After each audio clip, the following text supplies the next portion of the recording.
Hello friends, இன்னைக்கு எனக்கு வந்த சாக்லேட் ப்ரௌனி ஆர்டர பத்தி தான் பார்க்க போறோம். இது பார்த்தீங்கன்னா, 1/2 கேஜி மெஷர்மென்ட் உள்ள சாக்லேட் ப்ரௌனி தான்.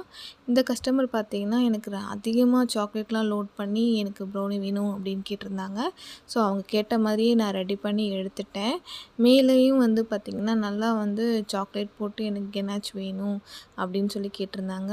ஸோ வந்து நான் மில்க் அமௌண்ட் வந்து கெனாச் ரெடி பண்ணி நல்லா லோட் பண்ணி நான் எடுத்துட்டேன். அவங்க பெருசா ஒண்ணும் டெக்கரேஷன்லாம் கேட்கல. சிம்பிள் டிசைன் தான். அவங்களுடைய நேம்ஸ் மட்டும் வச்சு ரெடி பண்ணி தர சொல்லியிருந்தாங்க. ஸோ அவங்க கேட்ட மாரியே நான் ரெடி பண்ணிவிட்டு, அங்கங்கே குட்டி குட்டியாக ஹார்ட்லாம் போட்டு சுகர் பால்ஸ்லாம் போட்டு வந்து கம்ப்ளீட் பண்ணி எடுத்துட்டேன் நானு. பார்க்குறதுக்கு சூப்பராகவே இருந்தது. நீங்களும் ப்ரௌனி ஆர்டர் பண்ணணுன்னா, டிஸ்கிரிப்ஷனில் நம்பர் கொடுக்குறேன். கான்டாக்ட் பண்ணி ஆர்டர் ப்ளேஸ் பண்ணலாம். மதுரை ஃபுல்லா டெலிவரி பண்ணி கொடுத்துட்ருக்கோம். ஃபைனலாக கேக் இப்படி தான் இருந்துச்சு. Thank you.